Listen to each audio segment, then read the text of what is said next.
हाँ भाई, बढ़िया एकदम। चलो ठीक है, तो नोटबुक निकालो और कार्यक्रम को प्रारंभ करते हैं, क्योंकि क्लास बहुत छोटी है आज। चलो लाओ, नोटबुक दिखाओ कहाँ तक हुआ था। जल्दी से आइडिया दे दो मेरे को, ताकि मैं उससे आगे प्रारंभ कर दूं। समय बहुत कम है, क्लास वैसे ही शॉर्ट हो गई आज। चलो हाँ भाई, अपनी जो बातें चल रही थी वो बातें बेटा चल रही थी CFT की। और CFT जो है उसमें ओ तेरी क्या बात है, टेट्राहेड्रल का बता दिया। क्या बात है, ऑक्टाहेड्रल का और टेट्रा का दोनों का बता दिया। ठीक है सर, बहुत बढ़िया बहुत बढ़िया, बहुत अच्छे। लीजिए सर, कोई बात नहीं, वो शायद उनकी क्लास है ऑफलाइन, है ना। हाँ भाई, चलो फिर वही खोल के छोड़ दे, आएंगे तो मैं ऐड कर लूँगा, कोई दिक्कत। हाँ भाई, तो चलिएगा सर, कार्यक्रम को प्रारंभ करते हैं। ठीक है, और अपनी जो है वो स्प्लिटिंग की बात हो गई थी, और स्प्लिटिंग में अपन ने बहुत सारी चीज़ें जो है वो लपेट के ख़त्म कर दी थी। ठीक है, कुछ चीज़ें हमारी जो है वो बच गई थी। एक लास्ट पॉइंट हमारा यहाँ पर बचता है, वो कौन सा होता है, splitting in square planar complexes. तो हेडिंग लगा लो sir, splitting in square planar complexes. Splitting in square planar complexes.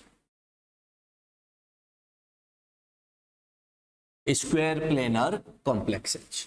देखो सर, आपके जो स्क्वायर प्लेनर कॉम्प्लेक्स हैं उनमें स्प्लिटिंग कैसे काम करती है और कैसे हम लोग उसका डिस्कशन करते हैं, इस मुद्दे पे हम लोग थोड़ी सी चर्चा करेंगे। ठीक है, और इसको समझने की कोशिश करना। वैसे बहुत आसान टॉपिक है और बहुत ही आसान सा सवाल इस पर आता है। इस पर एक ही सवाल बनता है, इसके जो ऑर्बिटल्स हैं उनका एनर्जी लेवल जो है वो आप लोगों से पूछा जाता है। ठीक है, अब कैसे पूछेगा और क्या पूछेगा वो मैं बता देता हूँ। स्प्लिटिंग आप लोगों को कभी भी पूछेगा नहीं कि कैसे हुई और क्या हुई, क्यों, क्योंकि स्क्वायर प्लेनर का आपके सिलेबस में सिर्फ रिजल्ट मेंशन है। ठीक है, फिर भी मैं बता देता हूं, ध्यान से सुनना। आप सब लोगों को है ना ऑक्टाहेड्रल का स्प्लिटिंग याद होगा, याद है क्या? अरे हाँ या ना। n-1d में आपके पास टोटल कितने ऑर्बिटल थे? 5। सही बात है। अगर मैं यहां पर इनकी बात करूं तो आप लोग क्या कहते हैं कि n-1d है। अगर मैं ऑक्टाहेड्रल स्प्लिटिंग बनाने जाता हूं, ध्यान से सुनना रे, अगर मैं ऑक्टाहेड्रल स्प्लिटिंग बनाने जाता हूं तो आप लोग क्या बोलते हो कि ऊपर कौन से ऑर्बिटल आते हैं, तो आप लोग क्या बोल देते हो, Eg सेट। और नीचे कौन से ऑर्बिटल आ जाते हैं तो आप लोग क्या बोल देते हो, T2G सेट। यही आते हैं। और इनके बीच में जो एनर्जी का गैप आता है, इस गैप को आप लोग क्या बोलते थे, डेल्टा ओ, क्रिस्टल फील्ड स्प्लिटिंग एनर्जी। ठीक है, इससे मिलता जुलता एक और नाम थोड़ी देर में आएगा। ये खेल जो है, ये खेल किसका है, तो आप लोग क्या बोलते हो कि सर ये पूरा खेल ऑक्टाहेड्रल का है। ठीक है, ऑक्टाहेड्रल क्या होता है क्या नहीं होता ये सब आपको पता है।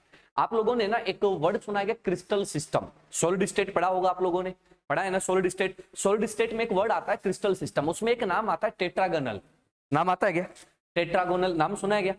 सुना है। टेट्रागोनल में क्या होता है, तो आप लोग क्या बोलते हो कि सर उसमें जो 3 आपके एज होते हैं ABC, याद आएगा, एज लेंथ। ठीक है, और 3 एंगल होते हैं, कौन से, अल्फा बीटा गामा। तो टेट्रागोनल जो होता है उसके बारे में आपने सुना होगा कि उसमें A और B तो इक्वल होते हैं but not equal to C। और अपन क्या कहते हैं कि सर अल्फा बीटा गामा तीनों इक्वल होते हैं और 90 डिग्री होते हैं। सही बात है ना। तो हम यहां पर जो बात करने वाले हैं वो किसकी बात करेंगे, अगला जो स्प्लिटिंग है वो हम लेंगे कौन सा बेटा, टेट्रागोनल। टेट्रागोनल भी आप लोगों को पढ़ना नहीं है। मैं थोड़ा सा क्यों बता रहा हूं, क्योंकि स्क्वायर प्लेनर जो है वो टेट्रागोनल से ही निकल के आएगा।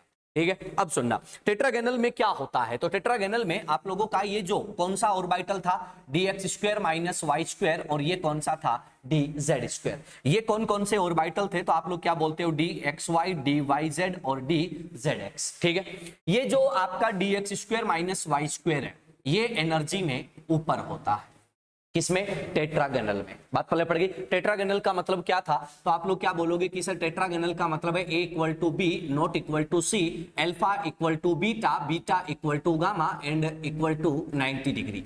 ये रिलेशन होता है, शायद आपको याद आ गया होगा। ठीक है सर, चलो आगे बढ़ते हैं। अब अपन क्या कहते हैं कि सर यहां पर हमारे पास जो dz स्क्वायर ऑर्बिटल होता है वो एनर्जी में थोड़ा सा नीचे होता है। बात पहले पड़ गई। ऊपर कौन है, dx square minus Y square, नीचे कौन आ जाता है, dz स्क्वायर। ये जो dxy, yz और zx ऑर्बिटल हैं, इनमें क्या होता है, तो अपन क्या कहते हैं कि सर ऊपर थोड़ा सा चला जाता है कौन सा, dxy, और इसके नीचे एनर्जी में कौन से पड़े होते हैं, dyz और zx। क्लियर है, इस टाइप की स्प्लिटिंग आपको मिलती है। सिंपल है। लेकिन हमें ये नहीं पढ़ना भाई, हमें ये हमारे सिलेबस में नहीं है। हमारे सिलेबस में हमसे किसकी बात करवाता है, तो अपन क्या बोलते हैं, स्क्वायर प्लेनर की बात करवाता है।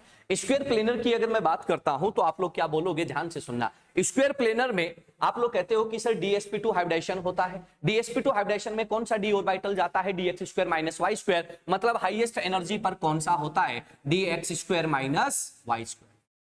ठीक है, यानी कि लिगेंड की अप्रोचिंग एक्सिस कौन सी होती है, एक्स और वाई एक्सिस अप्रोचिंग एक्सिस होती है। अगर ये होता है तो अपन क्या कहते हैं कि सर ये जो आप लोग देखते हो कौन सा, dxy, xy axis approaching axis है, तो इस पर रिपल्सन क्या लगेगा, ज्यादा, तो ये एनर्जी में कहां चले जाते हैं, ऊपर। बात पल्ले पड़ गई। जेड एक्सिस पे रिपल्सन कम लगता है तो ये एनर्जी में कहां पर आ जाते हैं, तो अपन क्या कहते हैं कि एनर्जी में नीचे आ जाते हैं। बात पल्ले पड़ गई। और ये जो दोनों dxy और dyz और dzx होते हैं, ये एनर्जी में कहां होते हैं, तो dyz और dzx जो हैं वो एनर्जी में थोड़े और नीचे प्रेजेंट। ये कहानी किसकी होती है, तो अपन क्या कहते हैं कि सर ये आपके स्क्वायर प्लेनर की कहानी होती है। तो स्क्वायर प्लेनर में पहला क्वेश्चन ये आता है कि सर स्क्वायर प्लेनर में डी ऑर्बिटल की एनर्जी का ऑर्डर क्या होता है। तो सबसे हाईयर एनर्जी पर कौन होता है, X square minus Y square, फिर कौन आता है एक्स वाई, फिर कौन आता है जेड स्क्वायर, और फिर कौन आता है वाई जेड और जेड एक्स। दोनों की एनर्जी सेम होती है और ये ऑर्डर आपको यहां पर मिलता है। बोलो पहला केस क्लियर है, अरे हाँ या ना। अब ध्यान से सुनना, अपन क्या कहते हैं कि सर हमें यहां पर चाहिए crystal field splitting energy. Crystal field splitting energy ये है आपका हायर एनर्जी। ठीक है, हायर एनर्जी भैया डिफरेंस कहां देखोगे, हायर और लोअर के बीच में, कहां देखोगे, हायर और लोअर के बीच में। इन तीनों की एनर्जी जो है, इन तीनों की एनर्जी जो है, इन तीनों का क्या लेते हैं, एवरेज। क्या लेते हैं, चारों की एनर्जी का क्या लेते हैं, एवरेज। और वो एवरेज कहां पर मिलता है, यहां पर। वो एवरेज कहां पर मिलता है, नीचे। बात वाले पड़ गई। तो अपन यहां पर मान लेते हैं कि सर इसी के जस्ट पास में है, तो अपन क्या बोल देते हैं कि ये एनर्जी किसका है, तो आप लोग क्या बोल दोगे कि average energy, average energy of D Z square, D X Y, D Y Z और डी जेड एक्स, इनकी एनर्जी का क्या लिया है आपने, एवरेज। बात पहले पड़ गई। तो अपन क्या कहते हैं कि यहां पर जो आप लोगों का स्प्लिटिंग एनर्जी आएगा, वो स्प्लिटिंग एनर्जी क्या मिलता है, ये वाला, क्या मिलता है, ये वाला। सर प्रैक्टिकल एविडेंस देखो, डेल्टा ओ का वैल्यू ये है और डेल्टा एसपी का वैल्यू ये है। सर दोनों में से ज्यादा कौन है, ऑब्वियसली एसपी। यानी कि स्क्वायर प्लेनर का जो स्प्लिटिंग एनर्जी है वो क्या होता है, बहुत ज्यादा होता है। क्लियर है, कैसे है, क्यों है, वो आपके सामने है, नोट कीजिएगा।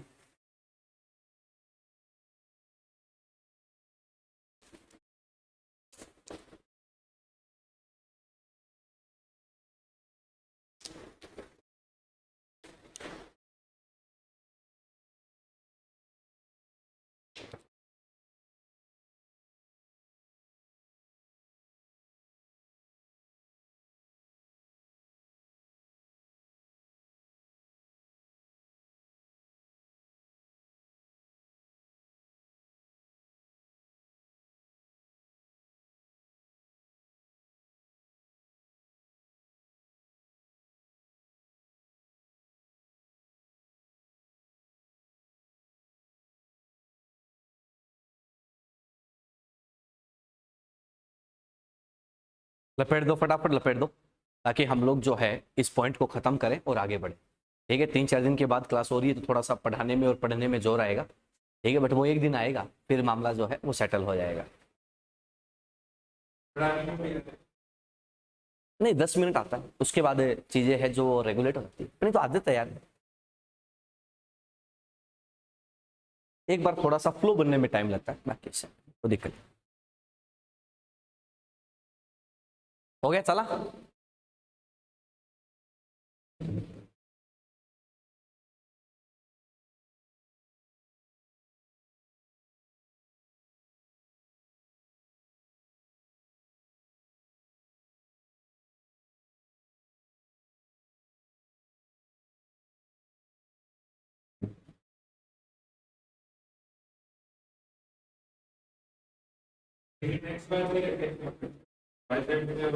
हाँ हाँ हाँ बिल्कुल। एक बार बताओ, पहले क्या मिलता है, ज्योमेट्री।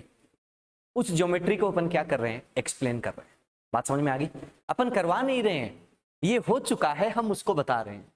बात पल्ले पड़ गई। ठीक है, मान लो किसी का एक्सीडेंट हुआ, ठीक है, तो एक्सीडेंट होने के बाद अपन बोलते हैं कि ये गाड़ी इधर से आ रही थी, ये गाड़ी इधर से आ रही थी, इसको झपकी आ गई, या फिर ये ओवरटेक करने के चक्कर में ऐसा कर दिया। अपन करवाते थोड़ी कि पहले तू ओवरटेक कर, इस साइड से ओवरटेक कर रॉन्ग साइड से और तेरा एक्सीडेंट होएगा, ऐसे ऐसे होएगा ना। होने के बाद उसको अपन क्या करते हैं, एक्सप्लेन करते हैं। यही तो थ्योरी है भाई। थ्योरी का मतलब क्या होता है, रिजल्ट को आप शब्दों में बता रहे हो, एक्सप्लेनेशन दे रहे हो। जिसने आंखों देखा होता है वो अलग मुद्दा होता है, लेकिन आंखों, एक्सीडेंट को आंखों देखने वाले कितने को होते हैं, ठीक है। तो ये तो नेचुरल चीजें हैं, नेचुरल चीजों को अपन क्या कर रहे हैं, अपने शब्दों में बता रहे हैं कि सर ये है। समझ गया, बहुत आसान है यार। चीजों के अंदर घुसने से पहले ये तो देखो वो है क्या। तुम इस हिसाब से पढ़ो कि भैया हम रिजल्ट को एक्सप्लेन कर रहे हैं, फिर तुम्हें कोई डाउट नहीं आएगा जल्दी से। लेकिन तुम ये देखोगे कि यार हमने ऐसा किया, नहीं भाई हमने नहीं किया, नेचर ने कर दिया, हम उसको बता रहे हैं। क्लियर?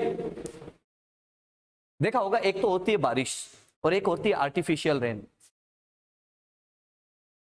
आर्टिफिशियल रेन करवाने में कितना जोर आता है, बहुत आता है ना, और फिर भी कोई ज्यादा खास इफेक्ट नहीं आता उसका। लेकिन रेन अपने आप ऑटोमेटिकली होती है ना। तो अपन उस चीज को एक्सप्लेन करते हैं कि ऐसे ऐसे होता होगा, तब जाके ऐसा होता है। समझ गए ना? चले आगे। चलो भैया, ये बात होगी किसकी, इसकी। तो अपन यहां पर क्या लेके चलते हैं और हमें क्या मिलता है। तो अपन ने क्या बोला, यहां पर हमें एनर्जी ऑर्डर मिलता है। फटाफट से आप लोग एनर्जी ऑर्डर मार्क कर दीजिएगा कि एनर्जी ऑर्डर आपको कैसा मिला। ये लिखाऊं अलग से या समझ जाओगे ऐसे ही? पक्का समझ जाओगे, अलग से लिखाने की जरूरत नहीं है ना? ठीक है सर। ये याद रखना भैया, कई बार क्वेश्चन आता है, सीधे सीधे क्वेश्चन आता है कि भैया स्क्वायर प्लेनर का एनर्जी ऑर्डर जो है वो कैसे होगा।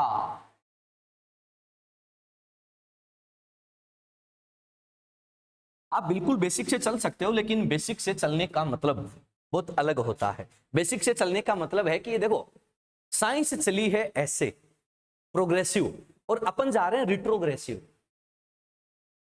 बात समझ में आ गई? नेचर चलता है प्रोग्रेसिव और इंसान चलता है रिट्रोग्रेसिव। इसका मतलब क्या हुआ, साइंस जीरो से शुरू हुआ, नेचर जीरो से शुरू हुआ, उसने बना के छोड़ दिया, इंसान को ये मिला। अब इंसान यहां से चलेगा और उस जीरो तक पहुंचेगा, तब उसको पता चलेगा कि यहां पर क्या क्या हुआ होगा। क्लियर है ना? अब इसके बीच में क्या करेगा, वहां तक पहुंचेगा। अब वो यहां तक पहुंचने के बाद बोलेगा कि ऐसे ऐसे हुआ, फिर वो उल्टा चलेगा प्रोग्रेसिव फॉर्म में कि ऐसे हो रहा है। समझ में आया ना? ठीक है। तो आप रिजल्ट का एक्सप्लेनेशन दे रहे हो, रिजल्ट का एक्सप्लेनेशन देना मतलब पहले रिट्रोग्रेसिव फिर उसको प्रोग्रेसिव फॉर्म में एक्सप्लेन करो। क्लियर है? मतलब आप अपनी मर्जी से नहीं चल सकते, आपके पास लिमिटेशंस हैं, उन लिमिटेशन को पकड़ के जीरो पे जाओ, फिर जीरो से वापस फाइनल पे आओ। That's the science. बात क्लियर है? चलो आ जाओ, अब आगे बढ़ते हैं। अब अपन यहां पर एक रिलेशन देखते हैं। अब यहां पर हम लोग एक रिलेशन देखते हैं, रिलेशन बिटवीन, ध्यान से सुनना सर क्या बोला, relation between delta O, delta T and delta SP. ये क्वेश्चन बहुत फेमस क्वेश्चन है यार, कंपटीशन का बहुत ही फेमस क्वेश्चन है। डेल्टा ओ, डेल्टा टी और डेल्टा एसपी मतलब समझ गए क्या? क्रिस्टल फील्ड स्प्लिटिंग एनर्जी है किसका, ऑक्टाहेड्रल का, टेट्राहेड्रल का और स्क्वायर प्लेनर का। ठीक है सर। चलो मैं इसको ना सर आपको फॉर्मूले नहीं बताऊंगा कि तुम फॉर्मूले को गोटा मार लो, नहीं सर, निकालने का तरीका बता देता हूं, फिर आप देखना, आप अपने आप समझ जाओगे।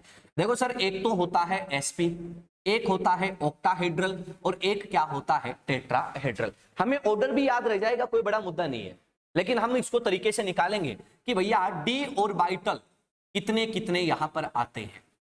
डी ऑर्बिटल्स बोलो भैया, स्क्वायर प्लेनर में कितने डी ऑर्बिटल्स पार्टिसिपेट करते हैं? 1 D X square minus Y square, जो हायर एनर्जी पर है। ऑक्टाहेड्रल में कितने आते हैं? 2, कौन कौन से? X square minus Y square और जेड स्क्वायर। टेट्राहेड्रल में कितने आते हैं? 1। सही है क्या? पक्का? टेट्राहेड्रल में कितने आते हैं? 1। बोला हाँ। कितने आते हैं मूर्खों? 3 D X Y Y Z और जेड एक्स। मैं क्या बोलता हूं, मैं गड़बड़ करूंगा, तुम्हें पहचानना है कि मास्टर कहां गड़बड़ कर गया, दिमाग खुला रखना है। बात पल्ले पड़ गई? चलो लिगेंड्स की बात करता हूं, लिगेंड्स की बात करता हूं। लिगेंड्स की मैं बात करूं तो ये बताओ, एसपी में कितने लिगेंड आते हैं? 4, कोऑर्डिनेशन नंबर 4। सर यहां पर कितने लिगेंड आते हैं? 6 और यहां पर कितने आते हैं? 4। सही है क्या? पक्का? चलो अब बोलो सर, सबसे पहले किसके बीच में रिलेशन बताऊं? इन दोनों का बता दूं या इन दोनों का बता दूं या इन दोनों का बता दूं? तीनों ही बता देता हूं। चलो तीनों बता देता हूं। पहला, चलो अपन देख लेते हैं डेल्टा एसपी और डेल्टा ओ का रिलेशन। ठीक है, देखो सर, जिसका रिलेशन देखना ना उन दोनों को लिख लो, लिख लिया। और उनके जो ऑर्बिटल और लिगेंड हैं उनसे मल्टीप्लाई कर दो। बात पहले पड़ गई। 1/4 आ गया इक्वल टू ये कितना आएगा 2/6। ये रिलेशन याद हो गया क्या? जोर आएगा क्या? याद रखोगे तो भैया देखो कंफ्यूज हो जाओगे, मेरे को याद नहीं रहता ये, है ना। ऐसे रिलेशन जो है वो बहुत सिंपल होते हैं। आ गया। अपन क्या बोलेंगे कि डेल्टा ओ जो है वो 3/4 डेल्टा एसपी है क्या? पक्का गया? चलो ये बोलो मैथमेटिकल फॉर्मूला क्या कह रहा है कि कौन बड़ा है? Obviously delta SP. ओ नहीं रे गधे, अरे एसपी को 3/4 से मल्टीप्लाई किया, 0.75% है इसका, हाँ या ना। तो अपन क्या बोलेंगे डेल्टा एसपी बड़ा है किससे? डेल्टा ओ से। सिंपल है। चलो आ जाओ दूसरा रिलेशन देखो। मैं लेता हूं भैया डेल्टा एस, चलो डेल्टा ओ और डेल्टा टी ले लेते हैं, डेल्टा ओ और डेल्टा टी, ठीक है। अब बोलो भैया डेल्टा ओ का मतलब कितना हो गया 2/6, ये किसके बराबर कर दूं 3/4 के? गया ठीक है सर। अब देखो सर ये कितना आएगा, तो आप लोग क्या बोलोगे कि सर डेल्टा ओ जो डेल्टा टी जो है, डेल्टा टी जो है वो कितना आएगा, तो आप लोग क्या बोलोगे 8/18 डेल्टा टी। सही हो गया, हाँ या ना? बोलो भैया कितना आ गया? 4/9 आ गया। क्या डेल्टा टी जो है वो क्या है 4/9 डेल्टा ओ है। सही है क्या? देखो याद कुछ नहीं रखना, अपने आप आ रहा है। अब बोलो भैया दोनों में से बड़ा कौन है? डेल्टा ओ। ऑब्वियसली 4/9 बहुत छोटा होता है यार, 1/2 से भी छोटा है, ये 0.5 से भी छोटा है। तो अपन क्या बोलेंगे कि obviously delta O is greater than two delta T. अब सुनो भैया, देखो सर डेल्टा ओ बड़ा डेल्टा टी से और डेल्टा ओ से बड़ा डेल्टा एसपी, तो सबसे बड़ा कौन है? डेल्टा एसपी, और सबसे छोटा कौन है? Delta T. समझ गए क्या? अब किसी बच्चे के माइंड में आए मास्टर बता डेल्टा एसपी और डेल्टा टी के बीच में क्या रिलेशन होगा, तो बच्चा ये क्या आ जाएगा 1/4 और ये कितना आ जाएगा 3/4। ये कैंसिल आउट हो गया क्या? ये कैंसिल आउट हो गया। तो यार ये बता कि डेल्टा टी जो है, डेल्टा टी जो है क्या वो 1/3 डेल्टा एसपी आएगा क्या? यानी कि एसपी का कितना है 0.33% है, हाँ या ना? बोलो क्लियर है बात? आसान है क्या रिलेशन? वो जोर आएगा क्या? गोटा मत मारना भाई, लपेट लो। गोटा नहीं मारना है, बस लपेट लो इसको।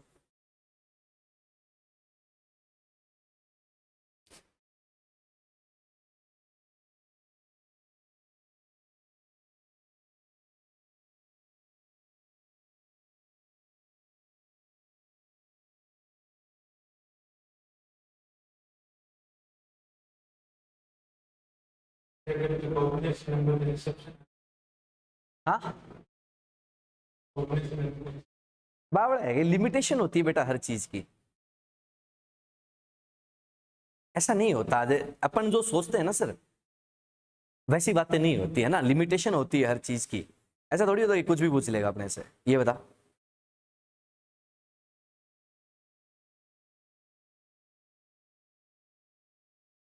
ऐसे पूछने लग जाएगा तो अपन पगला जाएंगे भैया।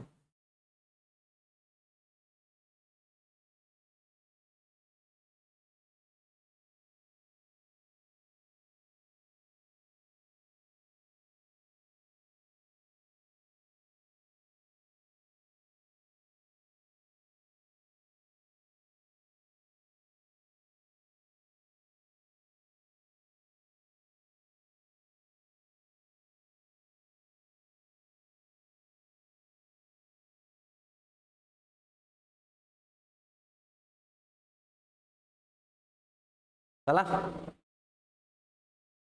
देख लेना बेटा, गड़बड़ मत करना, है ना। कोई दिक्कत लगे तो मेरे को बता देना, अपन उस पर चर्चा कर लेंगे, बट तुम गड़बड़ मत करियो यार।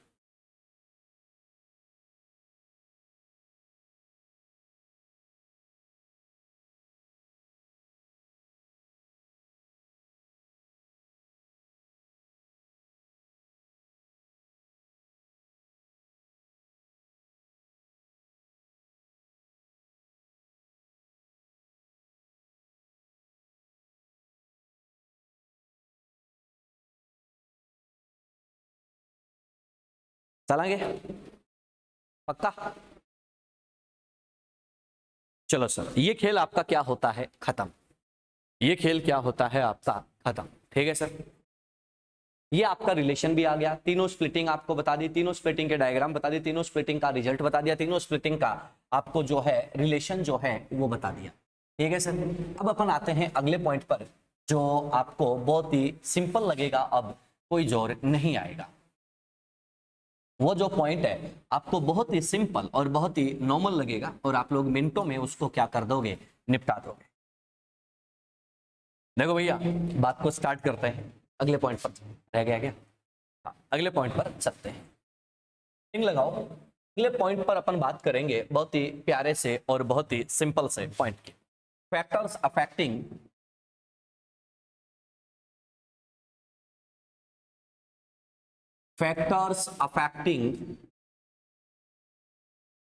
splitting energy. Factors affecting splitting energy. Factors affecting splitting energy. Factors affecting splitting energy. ठीक है सर। अब देखो सर, स्प्लिटिंग एनर्जी को कौन कौन से फैक्टर अफेक्ट करते हैं और कैसे हम लोग उनका रिजल्ट बनाएंगे वो समझने की कोशिश करना। देखो सर, हमारे पास है ना, एक तो होता है सीएमआई। ये मेरे बच्चों आपके पास क्या है, सीएमआई। ठीक है, सीएमआई का मतलब उसके पास क्या प्रेजेंट है, डी ऑर्बिटल। सही बात है। और डी ऑर्बिटल में क्या प्रेजेंट है, इलेक्ट्रॉन पेयर। ये सबको पता है। एक आपके पास कौन प्रेजेंट है, लिगेंड, और लिगेंड के पास क्या होता है, लोन पेयर। और लोन पेयर का मतलब 2 इलेक्ट्रॉन प्रेजेंट है। आप जानते हो जब लिगेंड सीएमआई को अप्रोच करता है, जब लिगेंड सीएमआई को अप्रोच करता है तो वहां पर अट्रैक्शन और रिपल्शन जो है दोनों फोर्सेज वर्क करते हैं। बट कौन डोमिनेंट होता है, कौन रिसेसिव होता है, उसकी बात अपन बाद में करेंगे। पहले हम लोग देखेंगे कि सर जब ये अप्रोच करेगा तो यहां पर डी इलेक्ट्रॉन और इसका जो लोन पेयर है, इन दोनों के बिटवीन क्या लगेगा, तो आप लोग क्या बोल दोगे, रिपल्शन। सही बात है। अगर मैं यहां पर बात करूं तो यहां पर आप लोग क्या बोलोगे कि लोन पेयर और डी का, सॉरी, सीएमआई का जो न्यूक्लियस है, इन दोनों के बिटवीन क्या लगेगा, तो आप लोग क्या बोलते हो कि सर अट्रैक्शन लगेगा। बात पल्ले पड़ गई। अब चलो हम लोग 1 बाय 1 डिस्कशन करते हैं।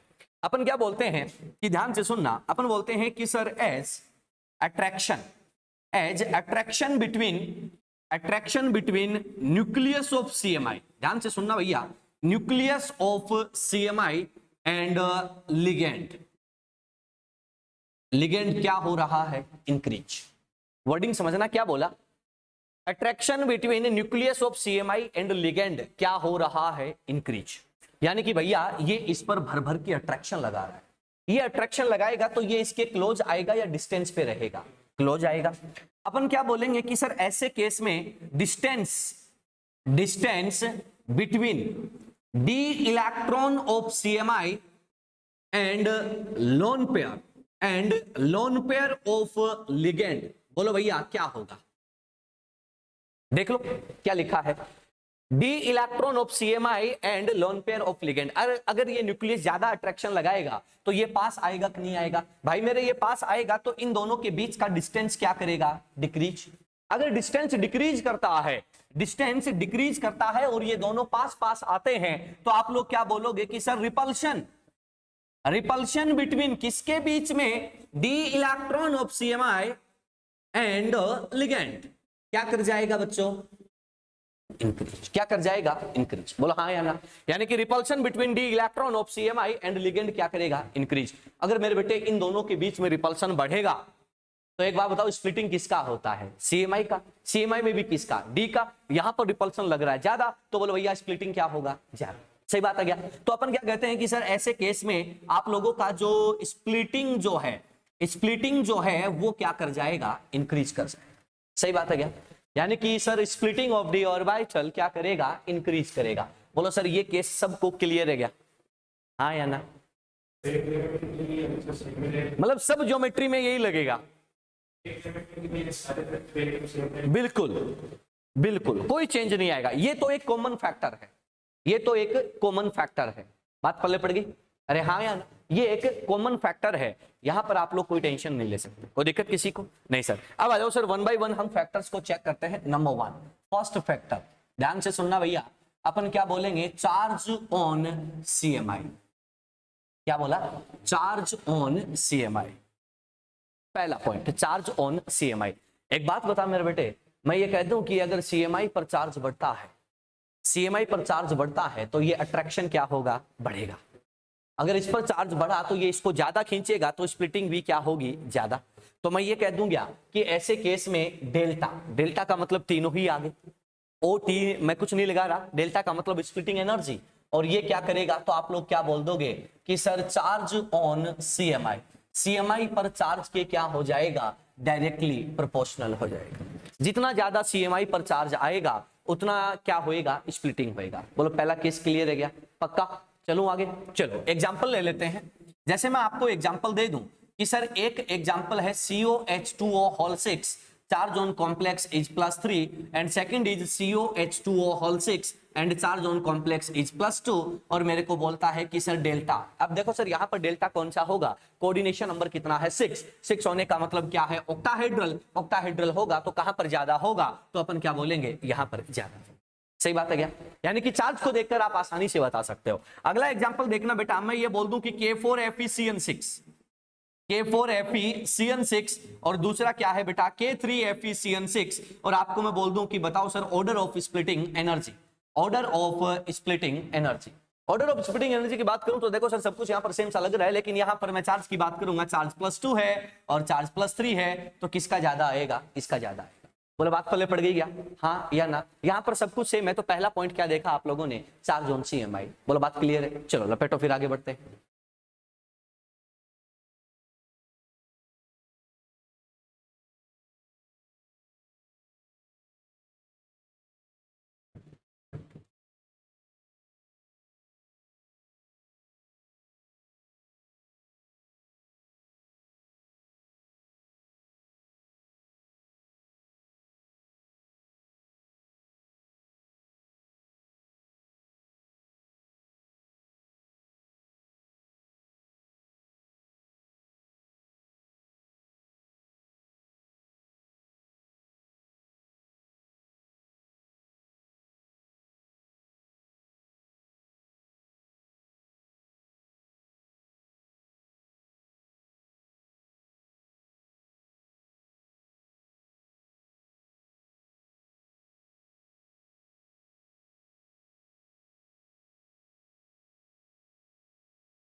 हो गया बेटा,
हो गया।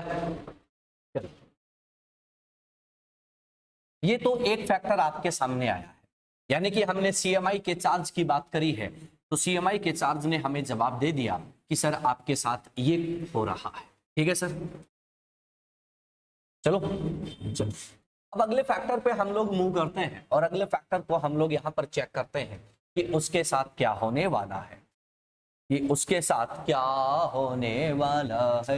देखो भैया, देखना फैक्टर नंबर 2, सेकंड फैक्टर की बात करता हूं। देखना, मैं ये कहता हूं कि मेरे पास क्या है, स्प्लिटिंग की बात करनी है और मैं लिगेंड की बात करता हूं। लिगेंड दो टाइप के होते हैं, एक तो होता है SFL और एक होता है WFL। सही बात है क्या? ये बताओ कि सर अगर लिगेंड की स्ट्रेंथ बढ़ती है, मतलब लिगेंड मेटल के साथ स्ट्रॉन्ग बॉन्ड फॉर्म करता है, सही है क्या? अगर लिगेंड मेटल के साथ स्ट्रॉन्ग बॉन्ड फॉर्म करता है तो आप लोग क्या बोलते हो कि सर वहां पर डी इलेक्ट्रॉन और लिगेंड के बीच में डिस्टेंस क्या होगी, कम, रिपल्सन ज्यादा, तो स्प्लिटिंग भी क्या होगी, ज्यादा। तो मैं ये कह दूंगा कि ऐसे केस में स्ट्रेंथ ऑफ लिगेंड के क्या हो जाएगा, डायरेक्टली प्रोपोर्शनल हो जाएगा। बोलो ये बात क्लियर है क्या? जैसे मैं ये बोल सकता हूं कि डेल्टा जो है SFL का और डेल्टा किसका, WFL का, किसका ज्यादा होगा, तो आप लोग क्या बोल दोगे, ऑब्वियसली SFL का ज्यादा। सही बात है। चलो भैया एग्जांपल भी हम लोग यहां पर चेक कर लेते हैं। एक तो आपके पास कौन है sir, COEN whole thrice. EN कौन सा लिगेंड होता है, एथाइलिन डाइएमाइन, ठीक है। और दूसरा देखना सर, हम लोग यहां पर लेकर आ रहे हैं CO oxalato whole thrice and charge on complex will be +3, again sorry -3, क्योंकि ऑक्जेलेटो पर खुद पर क्या होता है, माइनस होता है। ठीक है सर, ये आपके पास केस है। अब बोलो सर, लो सर कोबाल्ट +3 के साथ ऑक्सीजन डोनर भी स्ट्रॉन्ग होते हैं, दोनों ही स्ट्रॉन्ग हैं, लेकिन ये नाइट्रोजन है, ये ऑक्सीजन है, तो दोनों में से बढ़िया कौन देगा, नाइट्रोजन। तो अपन क्या बोलेंगे कि सर ऑर्डर क्या आएगा, ऐसा। सही है। चलो एक और एग्जांपल आपको चिपकाता हूं। मैं आपको बोल दूं कि COCl6 -3, ठीक है। उसके बाद मैं बोलता हूं COH2O होल थ्राइस और चार्ज होल 6 और चार्ज कितना है, +3। एक और एग्जांपल ले लेता हूं, मैं यहां पर बोल देता हूं कि सर CO और एग्जांपल ले लेते हैं बेटा किसका, NH3 का, NH3 whole thrice and charge on complex is +3। और मैं यहां पर ले लूं कि सर COCN होल 6 और चार्ज ऑन कॉम्प्लेक्स कितना है, तो अपन क्या बोलते हैं, -3। मेरे को बोलता है कि बताओ सर स्प्लिटिंग का ऑर्डर, तो अपन क्या बोलते हैं कि सर लिगेंड का स्ट्रेंथ बढ़ता जा रहा है, halogen, oxygen, nitrogen, carbon donor, तो अपन क्या बोलेंगे कि भैया यहां पर आप लोगों की स्प्लिटिंग एनर्जी का वैल्यू भी क्या करता जाएगा, इंक्रीज करता जाएगा। बोलो इतना केस क्लियर है क्या, आसान है क्या स्ट्रेंथ ऑफ लिगेंड? चलो ठीक है, अगर स्ट्रेंथ ऑफ लिगेंड आसान है तो अपन इस चीज को और आगे बढ़ा लेते हैं। अगला पॉइंट सुनना भाई, अगले पॉइंट में नंबर 3 अपन बात करते हैं। नंबर 3 वाला पॉइंट बहुत ही काम का है और आपको ध्यान भी रखना है।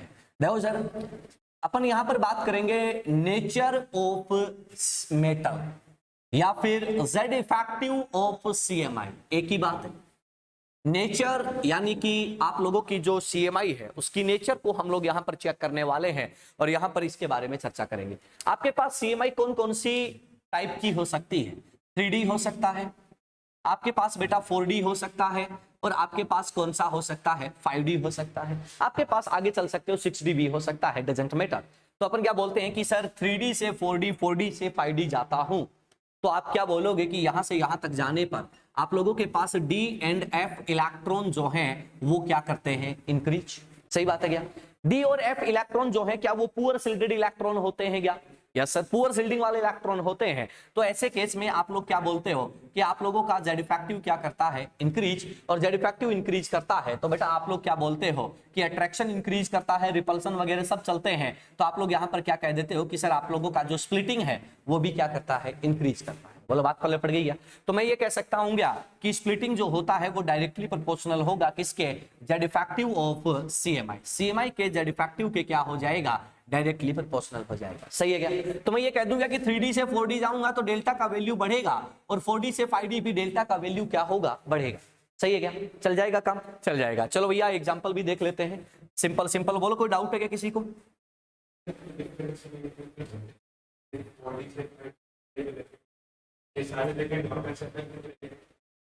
कहां पे 5D और 4D में SFL की तरह रिएक्ट करते हैं, क्यों करते हैं, क्यों करते हैं, उसका रीजन ये है। ये अपन ने वहां पे तो लिखा था कि सारे SFL हैं, लेकिन क्यों हैं, Z इफेक्टिव ज्यादा है। अब उस पहले वाले पॉइंट पर आ जाओ, तो स्टार्टिंग में लिखा था वो आपको सारा एक्सप्लेनेशन दे देगा। बोलो बात क्लियर है? चलो आ जाओ भैया, अपन एग्जांपल लेते हैं। देखो सर NiCl4 -2 ठीक है, PdCl4-2, याद आया? नहीं पढ़ोगे पिटोगे, नहीं पढ़ोगे तो पिटोगे। तो ये लो सर, यहां पर मेरे को बोलता है कि सर बताओ स्प्लिटिंग एनर्जी का ऑर्डर क्या होगा। तो बेटा अपन क्या बोलेंगे कि सर देखो ये कौन सा सीरीज है 3D, ये कौन सा है 4D, ये 5D, तो यहां पर क्या चलता जाएगा, बढ़ता जाएगा। क्लियर है? निकल के साथ ये जो है वो कैसा होता है WFL, लेकिन यहां पर कौन सा होता है SFL, और यहां भी कौन सा होता है SFL होता है। बात क्लियर है क्या? निकल +2 का कॉन्फ़िगरेशन ध्यान से सुन लेना, निकल +2 का जो कॉन्फ़िगरेशन होता है वो कितना होता है, तो क्या 3D8 होता है क्या? देखो देखिए, निकल +2 का कॉन्फ़िगरेशन क्या 3D8 होता है क्या? हाँ या ना? निकल +2 निकल कितना होता है 28, 28 में से 2 निकाल दो, कितना बचा 8, D8, D8 है। तो बेटा मैं ऐसा बोल दूं क्या कि अगर D8 है तो कोऑर्डिनेशन नंबर कितना है 4 है। ध्यान से सुनना, D8 है और कोऑर्डिनेशन नंबर कितना है 4 है। तो एक बात बताओ कि अगर मैं यहां पर WFL लेता हूं, WFL लेता हूं तो क्या ये खाली करवा पाएगा क्या? नहीं सर। तो हाइब्रिडेशन कौन सा आएगा ऐसे केस में? sp3। और लेकिन अगर मैं SFL लेता हूं तो हाइब्रिडेशन कौन सा आएगा? तो अपन क्या बोलेंगे Dsp2। बोलो बात क्लियर है क्या? आसान है क्या? लपेट लो।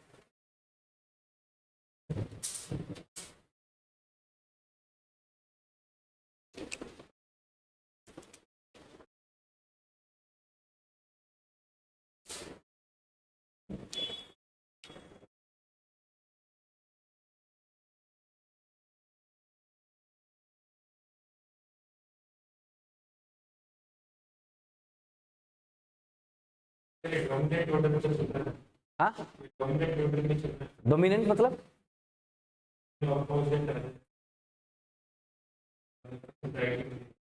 समझा नहीं मैं, तू क्या कहना चाह रहा है?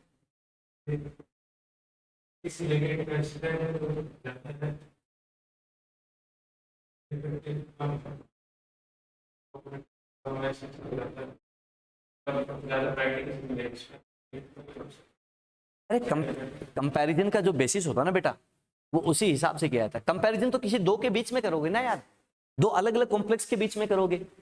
बात समझ गए ना? एक कॉम्प्लेक्स में थोड़ी कंपैरिजन करना होता है। भाई आप अपने घर वालों के एक ही हो, ठीक है, आप मान लो एक ही हो, ठीक है। अब क्या आपके घर वाले अपने दूसरे बच्चों से उसका कंपैरिजन कर पाएंगे क्या? नहीं सर। लेकिन आप मान लो आपके पेरेंट के आप 2 बच्चे हो या 3 बच्चे हो, तो फिर क्या होता है, बच्चों में आपस में घर वाले कंपैरिजन करते हैं कि देख ये वाला मेरी बात मानता है, तू मानता मेरी बात नहीं मानता, तू बदमाश है, ये शरीफ है, होता कि नहीं होता? ये बहुत अच्छा है, तू बुरा है, ऐसा होता कि नहीं होता? कंपैरिजन कब होता है? कम से कम 2 चाहिए कंपैरिजन के लिए। बात पहले पड़ गई ना? मतलब बता रहे हैं, ठीक है।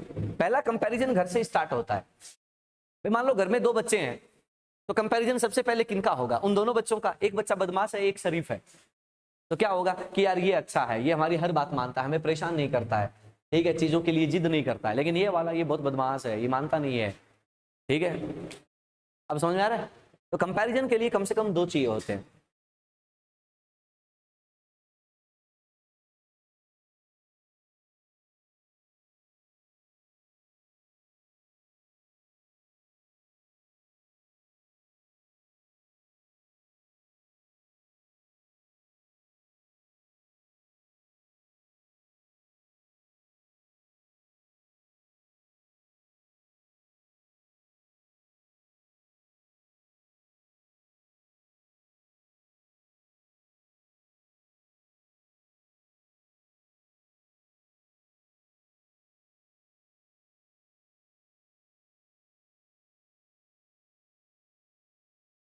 हो गया भाई?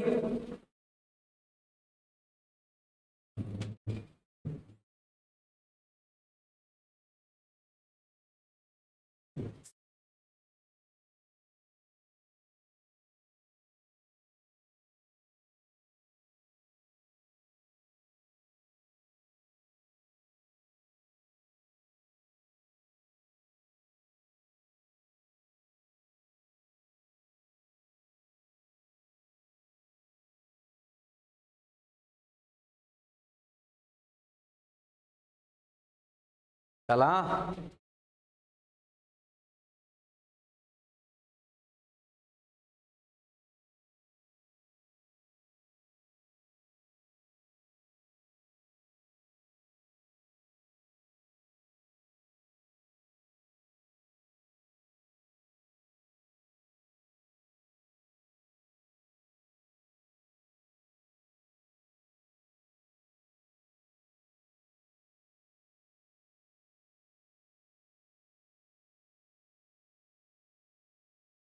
संकेत। चलो सर, ये एक और फैक्टर हमारा क्या होता है, कंप्लीट होता है। कितने फैक्टर हो गए? 3 फैक्टर्स जो हैं वो कंप्लीट हो चुके हैं। अब देखो यार, यहां से ना एक क्वेश्चन आया हुआ है, उस क्वेश्चन का जो लिंक है वो मैं आपसे बता रहा हूं, ध्यान से सुनना, एक छोटी सी बात को समझने की कोशिश करना। जैसे मैं कहता हूं कि सर मेरे पास एक है RH1, समझ गए क्या, और एक है IR1 इरिडियम, सही है क्या? ये कहां पर आते हैं दोनों? कोबाल्ट में, पक्का? चलो बहुत बढ़िया। एक मेरे पास है PD2+ और एक है मेरे पास PT2+, समझ गए कहां पे आते हैं? चलो ठीक है। उसके बाद मेरे पास जो है वो कौन है, Ag3+ और Au3+, समझ गए क्या? इन तीनों का कॉन्फ़िगरेशन क्या 4D8 है क्या? और इन तीनों का कॉन्फ़िगरेशन क्या 5D8 है क्या? हाँ या ना? तो एक बात बताओ कि यार यार 4D का मेंबर है तो क्या सारे लिगेंड SFL हैं क्या? क्या यहां भी सारे लिगेंड SFL हैं क्या? अरे यस और नो? अगर मैं यहां पर कोऑर्डिनेशन नंबर 4 ले लूं और यहां भी कोऑर्डिनेशन नंबर 4 ले लूं तो हाइब्रिडेशन क्या आएगा? DsP2, और यहां भी हाइब्रिडेशन क्या आएगा? DsP2, सही है क्या? इस पर बेस्ड मेरे पास एक क्वेश्चन है, एनसीईआरटी का क्वेश्चन है, AgF4-1 AgF4-1 और RHClPPS3 होल थ्राइस, ये दो कॉम्प्लेक्स है। इस कॉम्प्लेक्स को सीधा नाम से पुकारा जाता है विल्किंसंस कैटलिस्ट। नाम सुना हुआ है क्या? नाम सुना हुआ है क्या? नाम सुना बस तो बहुत है, नाम सुना हुआ बहुत है, मेरे लिए इतना बहुत है, विल्किंसंस कैटलिस्ट। ठीक है सर। यहां पर मैं बात करूं तो Ag कितने में भाई? +3 में है क्या रे? Ag +3 में होता है तो हाइब्रिडेशन कौन सा आता है? तो आप लोग क्या बोलोगे? DsP2, सही है क्या? बच्चा गलती कर देता है, ओ फ्लोराइड वीक लिगेंड, चिपका दो sp3 ना। यहां पे मैं बात करूं रोडियम, क्या रोडियम +1 है क्या? रोडियम +1 का मतलब फिर से 4D8 है क्या? हाइब्रिडेशन फिर कौन सा आएगा? DsP2, सही है क्या? लपेटो। समझ आया ना मैंने क्या करा है?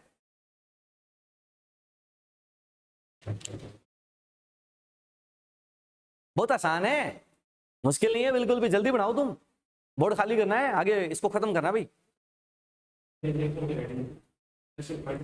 इसी के नीचे, निकल के नीचे चिपका दो।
हो गया?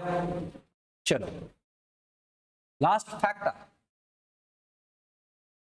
Last factor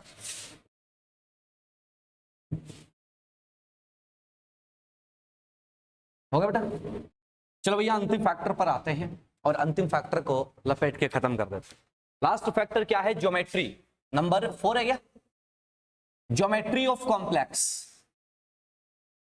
geometry of complex.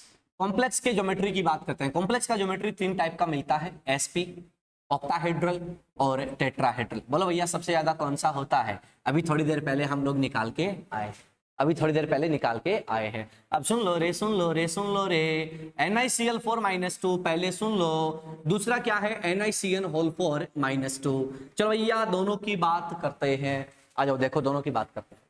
इसकी और इसकी मैं बात करता हूं। एक बात बताओ, क्या निकल +2 है क्या? यहां भी निकल +2 है क्या? निकल +2 का मतलब 3D8 है क्या? क्या यहाँ भी 3d8 है क्या? Yes sir. बोलो बेटा यहाँ पर WFL या SFL? WFL। यहाँ पर क्या है? SFL। हाइब्रिडेशन बोलो क्या आएगा? sp3। यहाँ पर क्या आएगा?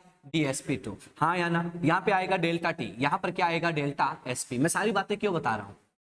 क्योंकि क्वेश्चन सीधा आता है इस पे। बोलो पहला कंपैरिजन आ गया समझ में? अरे हाँ या ना? पहला एग्जांपल क्लियर है क्या? चलो आ जाओ दूसरा एग्जांपल देखता हूं। दूसरा एग्जांपल जो है वो ये कह रहा है कि सर NiCl4 -2 और NiCl6 -4, सही है क्या? यहां पे देखो, यहां पे कितना है? +2, यहां भी कितना है? +2। ये +2 में था तो ये क्या आया था? sp3। लेकिन यहां पर ये +2 में है तो क्या आएगा? वीक लिगेंड है तो क्या आएगा? sp3d2। सही है क्या? हाइब्रिडेशन तो निकालना सिखा चुका हूं मैं तुम्हें। चलो आ जाओ बेटा, एक बात बताओ कि ये कौन सा आएगा? टेट्राहेड्रल और ये कौन सा आएगा? ऑक्टाहेड्रल। हाँ या ना? इसको देख के भी कर सकते हैं लेकिन मैंने पूरा इसलिए बनाया ताकि तुम्हें ध्यान रहे। अब देख अपन क्या बोल रहे हैं कि ज्योमेट्री अलग अलग है, ज्योमेट्री अलग अलग है तो तुम्हें कुछ देखने की जरूरत नहीं है। बात क्लियर है क्या? हाँ या ना? अब तू बोलेगा सर यहाँ स्ट्रॉन्ग लिगेंड होता तो ये होता, फिर बात क्लियर हो रही है ना? अगर लिगेंड स्ट्रॉन्ग होता तो ये होता, मामले बदल, ज्योमेट्री बदल जाती, ज्योमेट्री बदल जाती, सब कुछ बदल जाता। चलो आ जाओ भैया अगला एग्जांपल सुनना, अगला एग्जांपल सुनना। NiCN होल 4 -2 और NiCN होल 6 -4। ठीक है सर? आ जाओ भैया इन दोनों का कंपैरिजन देखते हैं। एक बात बताओ यार, यहाँ पे कितना है? निकल +2 है और यहाँ भी निकल +2 है। यहाँ भी कैसा है? SFL है और यहाँ भी कैसा है? SFL। सही बात है क्या? यहाँ पर मैं हाइब्रिडेशन की बात करूं तो हाइब्रिडेशन क्या आता है? DsP2 यानी कि डेल्टा SP आएगा। सही बात है क्या? चलो यार यहाँ पे आ जाओ, यहाँ पे हाइब्रिडेशन क्या आएगा? D8 है ना? D8 है ना? अरे D8 है ना? 3D8 है ना? 3D8 होता है तो क्या SFL WFL का कुछ बनता है क्या? नहीं बनता। तो हाइब्रिडेशन कौन सा आएगा? sp3d2। ये क्या आएगा? Delta O। बोलो भैया ज्यादा कौन सा होगा? क्वेश्चन तो देखते ही हो जाएगा, क्वेश्चन तो देखते ही हो जाएगा, लेकिन हमें थोड़ा सा आइडिया रखना है किसका? इन चीजों का, क्योंकि यहां से बहुत क्वेश्चन आते हैं। पक्का? चलो लपेट लो। ये आप लोगों के फैक्टर्स अफेक्टिंग स्प्लिटिंग एनर्जी जो है वो क्या होते हैं? Complete. Factors affecting splitting energy जो है वो क्या होते हैं? कंप्लीट।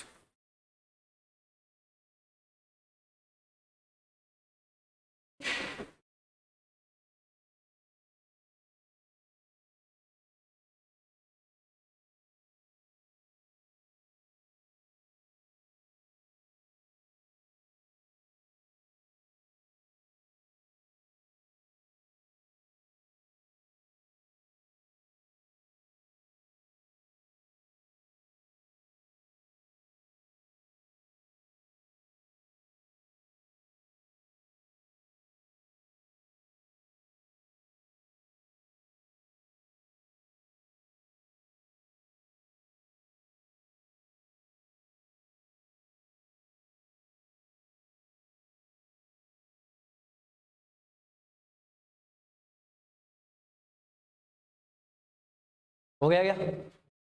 लिख लो आराम से लिख लो, समझ समझ के लिख लो। ठीक है? चलो तो कार्यक्रम को आज अपने को यहीं पे रोकना पड़ेगा। ठीक है? इसके आगे की कहानी जो है